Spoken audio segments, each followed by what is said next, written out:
Welcome to Poland Daily with me, Aleksander Wierzejski. The number of United States soldiers in Poland is approaching 10,000, with thousands more British and other NATO alliance troops having arrived at NATO's eastern flank to protect it from a possible war between Russia and Ukraine.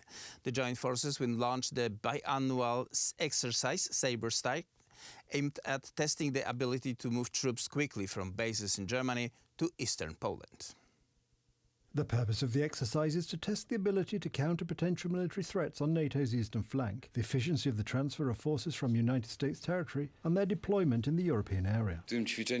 This exercise involves, among others, the 17th Mechanized Brigade, the 1st and 2nd Airborne Wing, the Territorial Defence Force, quite a broad spectrum. It is about 1,300 soldiers and 300 units of military equipment.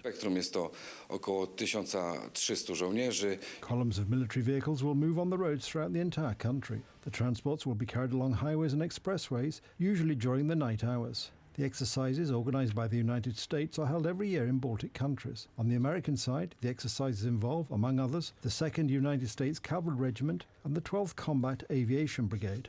This is cooperation between different kinds of troops, but also different countries in conducting live fire and operations on the training ground. This year, the Sabre Strike exercises take place in the face of a threat of a real attack by Russia on Ukraine. In turn, the joint manoeuvres, Allied Decisiveness 2022, have ended in Belarus. According to the head of the Belarusian Defense Ministry, Viktor Karenin, the inspection of the response forces of the Union State of Russia and Belarus continues. The reason is said to be, among others, the aggravation of the situation in the Donbass region. The most likely scenario seems to be the introduction of Russian troops into territory uncontrolled by Ukraine in the east of the country, and the gradual expansion of the borders of these republics. The past 24 hours have seen more than 80 ceasefire violations in Donbass. Ukraine reports troop movements in the Russian-occupied Crimea. For 3 days, civilians from the separatist-occupied republics of Donbass and Luhansk have been evacuated to Russia.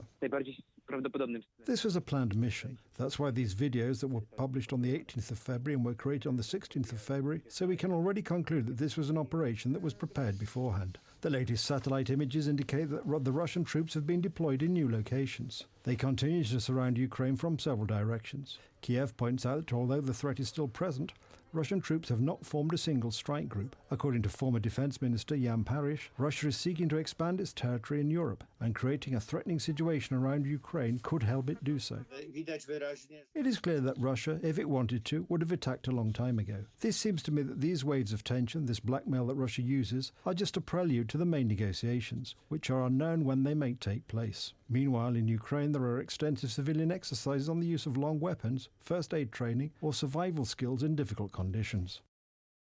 European Union foreign ministers met in Brussels, and while Russia's aggression was high on the agenda, another topic was the tension in Bosnia and funding UI to stop a potential breakup of the country. For the first time, Ukrainian Foreign Minister Dmytro Kuleba joined the meeting. He demanded that the European Union impose some sanctions on Russia now to show that it is serious about wanting to prevent a war in Ukraine. Western countries fear a build-up of Russian troops near Ukraine in recent weeks as a prelude to an invasion, and say this would trigger massive sanctions against Moscow. Russia denies any plans to invade, but wants sweeping security guarantees. We reached an agreement with the EU in principle that the European Union will roll out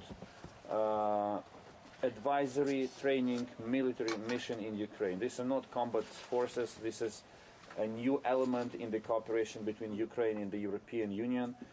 The details, the main parameters and the timeline of this rollout are still to be discussed, but it's critical that we open this new page in our relations. I also called on EU colleagues to grant Ukraine European perspective. The best strategic decision that the EU can take now to de-escalate this, to improve security situation, is to send a clear signal to Russia that Ukraine is part of ours. Ukraine and the European Union have reached a deal in principle on setting up an advisory military training mission in Ukraine. Of decisions that the European Union can make now to send clear messages to Russia that its escalation will not be tolerated and Ukraine will not be left on its own.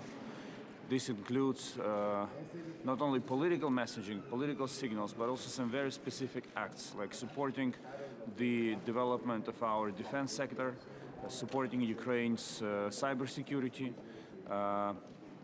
imposing some of the sanctions. This is the message that I will convey to my colleagues today, that we believe that there are good reasons, good and legitimate reasons to impose at least some of the sanctions now, to demonstrate that the European Union is not only talking the talk about sanctions, but also is walking the walk. Kuleba also welcomed the proposed meeting between United States President Joe Biden and Russia's Vladimir Putin.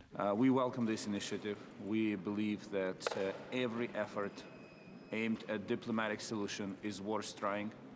Secretary Blinken assured me that, as it has been the case until now, no decisions about Ukraine will be taken behind Ukraine's back. And we will closely coordinate with him on the eve of, as they will be preparing this summit, to synchronize our positions and to make sure that our interests will be taken into account. We hope, of course, as human beings, as someone who desperately wants to avoid the war, we hope that two presidents will walk out from the room with an agreement about Russia withdrawing its forces from Ukraine. This will be the clear indicator that Russia is ready to escalate. If this doesn't happen, it means that we remain in the same escalating logic by Russia. Thank you, I have to go. The meeting is also supported by the European Union. EU Foreign Policy Chief Josep Borrell said that the bloc supports the latest attempt to arrange further talks between Washington and Moscow to find a diplomatic solution. As many diplomatic tools that one could imagine should be mobilized. Summits, meetings at the level of ministers, at the level of leaders, whatever format, whatever way of talking and sitting in the table and trying to avoid the war is badly needed, and we will support anything that can make diplomatic conversations the best way, the only way to look for a solution to the crisis. I will call for an extraordinary meeting of the Foreign Affairs Council, and I will present the sanctions at the right moment. When the moment comes, I will call for an extraordinary meeting, because sanctions, it's a competence of the Council. I want to repeat it because it's important to know who decides what in these institutions, and it's the Council who takes this decision. Under my proposal, we are ready to do that when the moment comes. And I hope, and we are working for the moment, will not come. And final information, Russian President Vladimir Putin, after a lengthy televised address, recognized two breakaway republics in eastern Ukraine as independent. The separatists don't hold all of the territory, they claim, and have asked for Russian military assistance. Recognition could thus be a de facto declaration of war from Putin. Polish Prime Minister Mateusz Morawiecki said the decision to recognize the self-proclaimed republics is the ultimate rejection of dialogue and a flagrant violation of international law.